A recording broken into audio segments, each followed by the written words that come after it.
अस्सलाम वालेकुम नाज़रीन, आज मैं आपको दिखाऊंगी कि मैं हांडी कैसे बनाती हूँ। सबसे पहले मैंने चूल्हे पे लकड़ियाँ सेट की, उसके बाद फिर मैंने आग जलाई।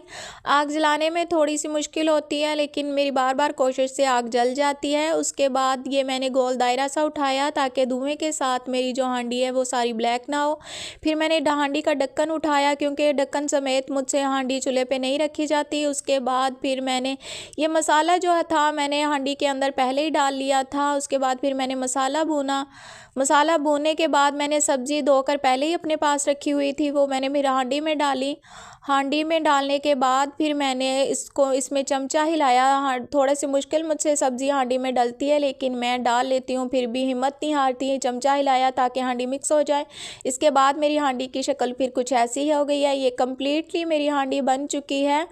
और इसके बाद फिर मैं इस हांडी को नीचे उतार लूँगी मुंह से पकड़कर, क्योंकि आपको मैंने पहले बताया कि मेरे हाथ कमज़ोर है। अगर आपको मेरी वीडियो अच्छी लगे तो लाइक कीजिए, शेयर कीजिए और सब्सक्राइब करना मत भूलिएगा, क्योंकि मुझे आपकी सपोर्ट की बहुत ज़रूरत है। मिलते हैं अगली वीडियो में, तब तक के लिए अल्लाह।